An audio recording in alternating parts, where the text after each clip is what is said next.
ابتدائی طور پر کہ ہمیں اس نظام کو اپنی آرگنائزیشن کے اندر ڈیولپ کرنا ہوگا. اس کے لیے ہمیں کیا کرنا ہوگا؟ ہمیں 2 ایسے سیکٹر بنانے ہوں گے جہاں پہ ہم جسمانی ضروریات بھی پوری کریں، یعنی فائنینشیل مینس بھی پورا کریں، لوگوں کو یہ بھی سکھائیں کہ انہیں فائنینشیل مینس کیسے پورے کرنے ہیں، اور ان کی نظریاتی اور شعوری تربیت بھی ہو. یعنی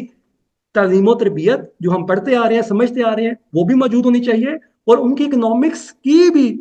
امپروومنٹ، اس کی بھی بہتری کا وہاں پہ میکانزم موجود ہونا چاہیے. تو یہ جو 2 عملی تقاضے اب ہمارے سامنے قرآن مجید رکھ رہے ہیں کہ جو بھی ماں، جو بھی خاتون، جو بھی تنظیم موسیٰ بننا چاہتی ہے، ان کی طرح فرعون کے یا فرعونی معاشروں کے اندر تبدیلی پیدا کرنا چاہتی ہے، انسان کو آزادی دلانا چاہتی ہے، انسان کو مقصد اور پروڈکٹیو لائف گزروانا چاہتی ہے، اس کو یہ 3 کام، اس کو یہ 2 کام کرنے ہوں گے. ایک، اس کو اپنی ایجوکیشن کے اندر وہ نظریاتی اور شعوری تربیت ڈالنی ہوگی، اور دوسرا اپنے اکنامک ماڈل کے اندر ان کو طاقتور بنانے کی یا ان کو باوسائل بنانے کی ان کے لیے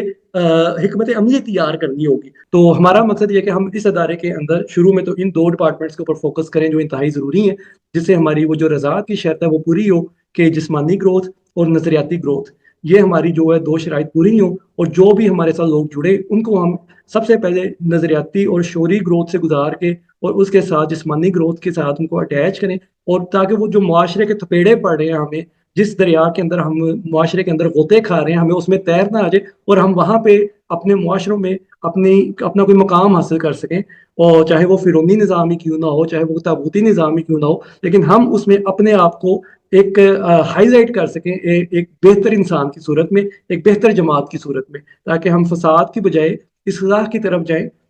اور آہستہ آہستہ لوگوں کو ان پالیسیز کے ساتھ متعارف کروائیں، اپنی مثال پیش کر کے کہ ہم نے یہ اچیو کیا، یا ہم نے اپنی انفرادی اور اجتماعی کوششوں کے ساتھ یہ سسٹم کھڑا کیا ہے، تو آپ لوگ بھی اس سے مستفید ہو سکتے ہیں. تو اس کے سلسلے میں آپ لوگوں سے اب نیکسٹ ویک میں رابطے شروع کر دوں گا، میں بھی اور زریز بھی، اور انشاءاللہ اپریل میں ہم پلان کر رہے ہیں